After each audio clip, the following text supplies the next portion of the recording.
번째 말씀을 드릴 텐데요. 하나님 어디 계신가요? 이 제목을 가지고 지금 이제 7번째 시간을 오늘 살펴보도록 하겠습니다. 성경이 하나님의 책인 구체적인 증거는 이런 제목입니다. 첫 시간부터 한번 복습을 해볼게요. 왜 인간에게 신앙심이 있을까? 아마 이제 이 그림만 보셔도 아마 여러분 내용이 쫙 그려지실 겁니다. 계속 보신 분들은. 왜 사람들에게는 신앙심이 있냐면 하나님이 그렇게 만드셔서 그래요. 그렇죠? 하나님의 형상대로 하나님을 찾도록 만들었어요. 그 하나님을 찾는 마음은 마치 그 빈 통과 같아서요. 이 채워지지 않으면은 그 허전함과 부족함을 느껴요. 그래서 채우고 싶어 하죠. 근데 사람들은 여기에 뭘 채워야 되는지를 모르니까 막 엉뚱한 거 채우려고 하는데 예수님만이 그 빈자리를 채워주실 수 있죠. 그리고 근데 이 빈자리를 채워주는 것은 예수님이 내가 들어오셔가지고 해주시는 건데 선택은 누가 해야 되냐면 자기가 해야 돼요. 결심을 하고 선택을 하는. 그래서 나도 먼저 그렇게 선택을 해야 하고 또 내가 신앙생활 오래 했다고 해서 이런 건 나에게 해당되는 얘기가 아니야 그렇게 생각하시지 않기를 바랍니다. 이건 우리가 매일 해야 할 일이에요. 매일 예수님이 나의 주인이다. 내 왕이다. 나는 그분을 신뢰해야 하고 그분께 순종해야 한다. 이런 선택이 매일 아침마다 있게 되시기 바랍니다. 그렇게 될 때 우리 마음에 그런 만족이 있을 겁니다. 보이지 않으면 없는 것인가? 그 사람들은 하나님이 보이지 않기 때문에 못 믿겠다 그렇게 이야기를 하는데 사실은 이 보이는 것들은 보이지 않는 것들 때문에 존재하고 있다는 것 여러 차례 설명드렸죠.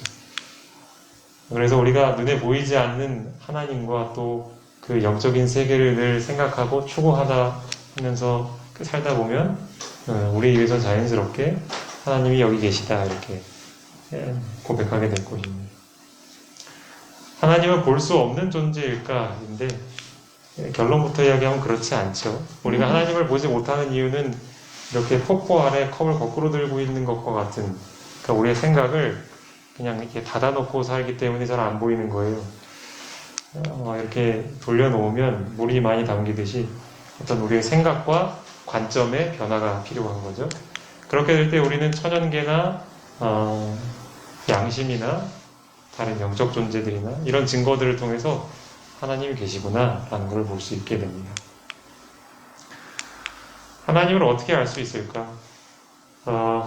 하나님과 사람이 서로 죄 때문에 멀어졌기 때문에 사람 혼자 힘으로는 안 되고 하나님이 보여주셔야만 됩니다. 그걸 계시라고 했죠. 그래서 앞서 살펴봤던 이 세 가지의 것들은 사실은 그 일반 계시라고 우리는 누구나 볼 수 있는 계시예요. 근데 이제 그것만으로는 사람들이 잘 못 보니까 하나님께서 특별한 것들을 주셨는데 그 중에 하나가 성경이고요. 그리고 또 예수님이 그 계시 예수님 자체가 계시죠. 하나님이 어떤 분인지를 보여주는. 그리고 이 특별 계시를 잘 이해할 수 있도록 도움을 주시기 위해서 성령의 영감을 주셨다라는 것. 그래서 우리가 이것들을 잘 이해하고 이 계시들을 소중히 여기는 마음이 필요하겠습니다. 우리도 이렇게 될 수 있습니다. 성경을 잘못 연구하면 성경은 원래 쓰신 하나님의 의도와는 전혀 다르게 이해할 수 있어요. 그래서 잘 유의해야 하는데 여러 가지 것들이 있죠. 예를 들면은 그 당시 역사적 배경을 이해해야 하고 문맥에 따라 살펴야 하고 그리고 또 성경을 성경과 비교해가면서 해야 하고 그런 여러 가지 것들을 주의점들을 말씀드렸습니다. 그리고 성경이 어떻게 이렇게 한 권으로 모아지게 되었는지 그 역사를 좀 간단하게 살펴봤죠. 그래서 우리가 알게 된 사실은 하나님은 당신을 나타내는 이 계시가 온전하게 보존될 수 있도록 보이지 않는 손길로 인도해 주셨다는 거 살펴봤습니다. 성경이 하나님의 책인 증거 지난 시간에 봤죠? 이 변기 보면 생각나세요? 선교사가 변기에다 기름 받아가지고 넣는데 그 아랍인들이 딱 봤을 때 저 사람의 분빔을 가지고 어떻게 차를 움직일 수 있나 그렇게 기독교인들의 믿음은 대단하다 그렇게 했던 그 이야기. 하지만 많은 사람들이 생각하는 것처럼 우리의 신앙은 아무 근거도 없는 것을 맹신하는 것이 아니고 근거가 있는 것들을 확실하게 믿는 것이다. 그런 것입니다. 성경이 하나님의 책인 증거에 대해서 그래서 살펴봤는데, 일단 첫 번째는 성경 자체가 이것은 하나님의 말씀이다라고 아주 많이 이야기하고 있고요. 그 다음에 이런 고고학적인 발굴, 사진에 있는 것은 아브라함이 살았던 우르라는 지역에 발굴된 모습인데, 이것들이 또한 성경이 허구가 아니고 실제라는 것을 증명해 준다. 그 다음에 그 한자, 그렇죠? 한자를 통해서 성경의 기별들이 그 한자 글자에 이제 의미가 녹아 있다는 것 보면서, 아, 성경은 정말 믿을 만한 근거가 있는 것이구나 라는 것 지난 시간에 살펴봤습니다. 오늘 살펴볼 주제는 아까 말씀드린 것처럼 성경이 하나님의 책인 증거는 구체적이라는 말이 맞았군요. 구체적인 증거는. 그러니까 지난 시간에 이어서 하는 거라고 생각하시면 될 것 같습니다. 많은 현대인들은 성경과 과학은 조화가 되지 않는다라고 그렇게 생각을 합니다. 그래서 과학과 성경이 어떤 같은 사실을 놓고도 서로 다르게 이야기하는 것처럼 보이는 경우가 많기 때문에 그렇게 이야기를 해요.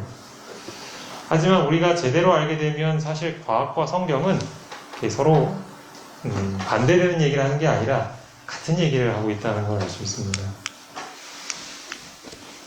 왜냐하면 아까 우리가 잠깐 봤던 일반 계시와 특별 계시를 잘 떠올려 보시면 좋겠습니다. 특별 계시를 주신 하나님께서 일반 계시인 천연계도 창조하셨기 때문에 그런 것이죠. 이걸 좀 더 설명드리면 이제 과학과 성경, 그러니까 과학이라는 것이 사실은 하나님이 창조하신 천연계를 연구하는 거잖아요. 현상들을. 근데 동일한 분이 만드셨는데 그 동일한 분이 또 성경을 기록하셨는데 그 두 가지가 맞지 않는다라는 것은 그 말 자체가 이제 앞뒤가 안 맞는 거겠죠. 근데 그럼에도 불구하고 과학을 신봉하는 현대 지성들은 성경은 이성적이지 않은 책이다 이런 편견을 가지고 있습니다. 그래서 그들은 이렇게 얘기해요. 아마 과학이 발달하면 할수록 성경이 미신적이라는 책이라는 그런 근거들이 더 많이 나올 거다. 그렇게 이야기를 합니다. 하지만 오히려 그들이 기대하는 것과는 반대로 가고 있어요. 과학이 발달하면서 오히려 성경이 옳다라는 것들이 이렇게 증명되고 있다는 것은 참 아이러니가 아닐 수 없습니다.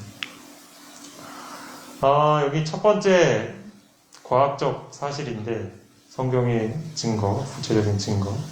창세기 17장 12절에 보면 이제 할례 이야기가 나옵니다. 그렇죠? 최초의 할례. 아브라함에게 이제 자식을 이제 할례하라는 집안에 온 남자들. 근데 이제 그걸 언제 하냐 하면 8일 만에 하라고 그랬어요. 태어난 지 8일 만에.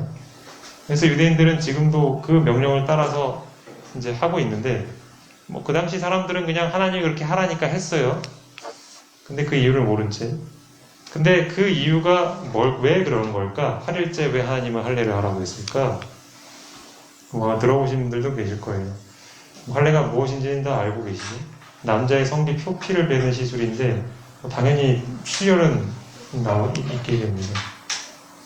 근데 뭐 모세 당시에는 무슨 도구가 있겠습니까? 지금 쓰는 수술 도구가. 그리고 또 약이 있었던 것도 아니고 출혈을 멈추는. 이제 피가 잘 응고되어야지 상처가 또 잘 아물고요. 근데 그러려면은 혈액 속에 있는 피브리노겐이라는 것이 피브린으로 변해야 가능하다고 합니다.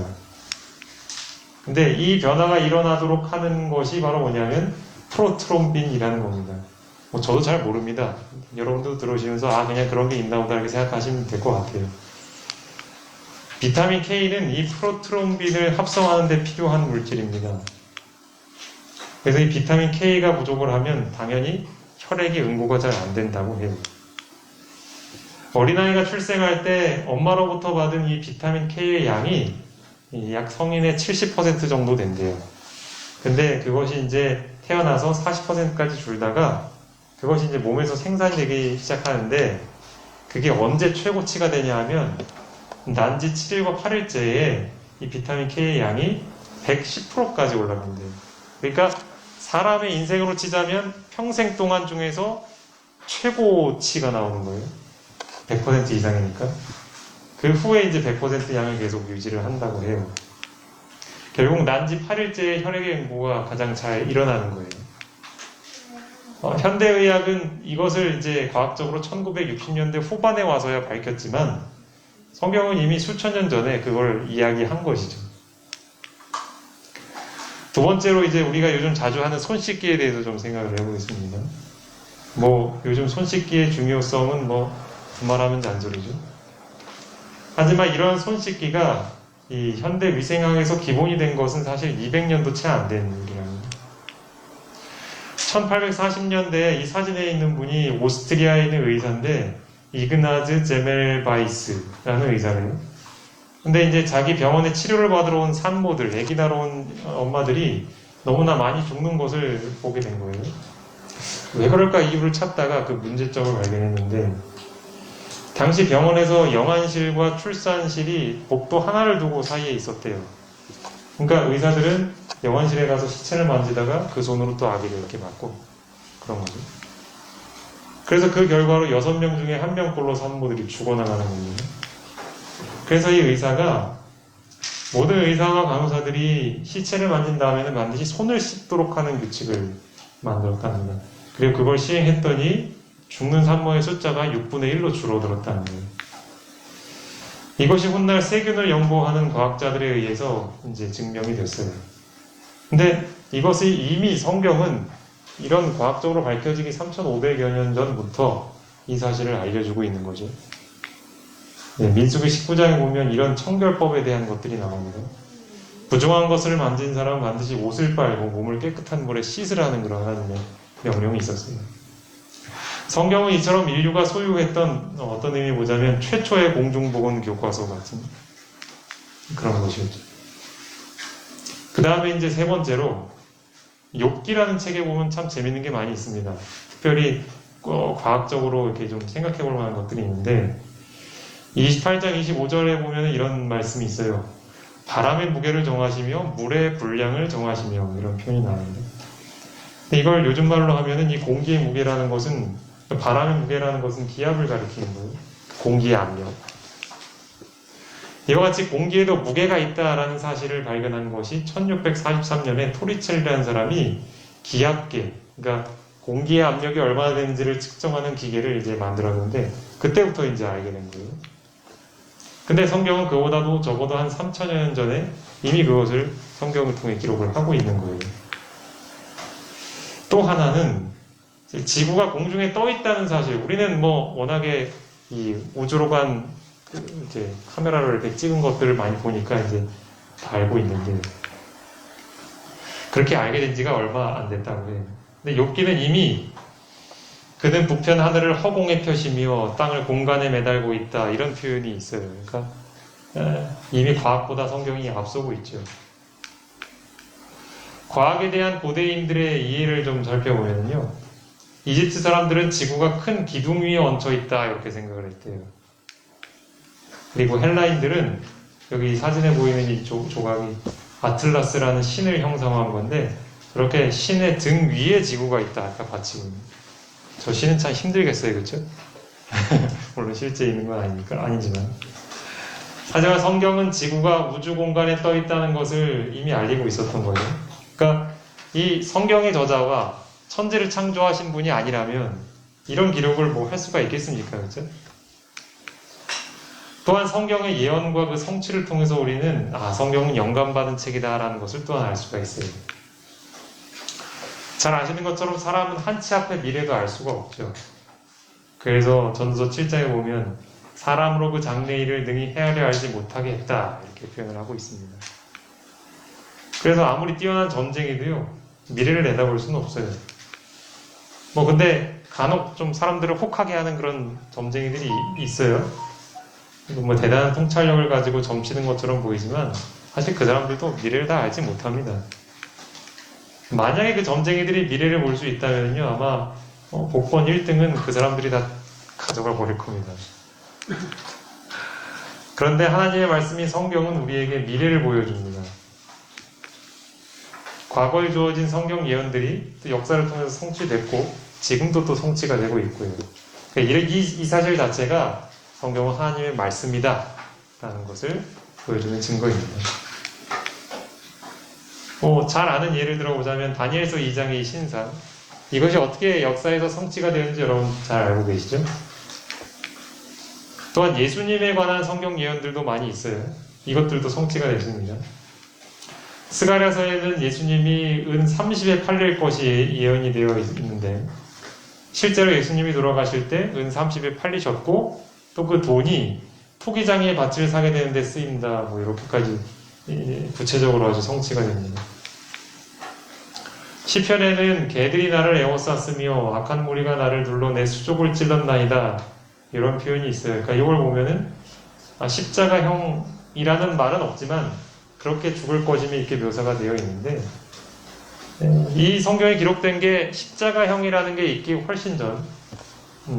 그러니까 이미 그런 사형 제도가 있지도 않은 때에 이 성경에 기록이 된 거예요. 또한 6월절 어린 양이신 예수님이 십자가에 달리실 때 뼈도 꺾지 말아야 한다. 이런 예언이 있는데 이것도 성취가 되었죠.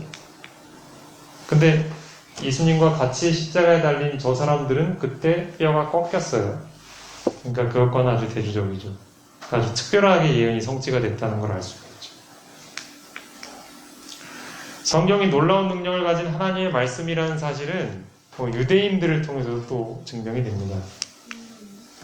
잘 아시는 것처럼 이 유대인들은 나라 없이 1900여 년간 살았고요. 히틀러에게 희생이 되었고요. 근데 현재 인구가 1450만에 불과했지만 이것은 비율로 따지자면 0.25%밖에 안 되는 아주 적은 숫자라고 합니다. 하지만 이 유대인들의 영향력이 굉장히 크다는 것을 우리는 들어서 잘 알고 있습니다. 예를 들자면 각 분야별로 세계적인 학문적 성취를 이룬 사람들에게 잘 아시죠? 노벨상? 다 들어보셨죠? 이 노벨상을 받은 유대인들 통계를만 봐도요. 2002년까지 기준으로 지금까지 하면 더 많겠죠? 2002년까지 기준으로 하면 270명 가운데 유대인이 122명, 45%라고 해요. 인구는 0.25%밖에 안 되는데 미국에 약 700만 명의 유대인이 사는데 미국 인구 전체에 비교하자면 2.5%밖에 안 돼요. 하지만 그 사람들은 미국 사회에서 아주 큰 영향력을 미치는 인물들이 많이 있습니다. 학문 분야는 물론 미국의 정치, 경제, 언론, 방송, 영화 등등 아주 그들의 영향력이 미치지 않는 곳이 없을 정도입니다. 이들은 미국뿐만 아니라 사실상 전 세계에 이런 영향력을 행사하고 있는데요. 그렇다면 유대인들이 이렇게 탁월한 민족이 된 이유는 뭘까? 잘 아시는 것처럼 유대인들은 어릴 때부터 토라를 암송을 하고요. 구약 성경을 읽는 철저한 교육을 받죠. 지금 이 사진에 있는 게 이제 성인식 하는 거예요. 12살, 예수님도 12살에 이제 그렇게 하셨는데, 토라를 암송을 했잖아요. 모세오경을. 이것이야말로 성경이 하나님의 거룩하신 말씀임을 증명하는 증거가 될 수 있겠죠. 근데 한번 생각해 볼 것은 뭐냐면, 그럼 유대인들은 신약 성경을 인정할까요, 안 할까요? 신약 성경 인정 안 해요. 왜냐하면 예수님도 인정 안 하잖아요. 그렇죠? 그들은 구약 성경을 이렇게 정경으로 여기잖아요. 근데 우리에게는 뭐가 있냐면 구약과 신약이 모두 있어요. 그러니까 성경의 완전체가 우리에게는 있단 말이에요. 근데 유대인들은 반쪽짜리 성경으로도 그 성경을 정말 소중히 여기고 외우고 읽고 하니까 되게 성공하는데, 이 그리스도인들, 성경 전체를 가지고 있는 이 그리스도인들이 만약에 유대인들과 같은 열심을 가지고 이 성경을 사랑하고 연구한다면 어떻게 될까요?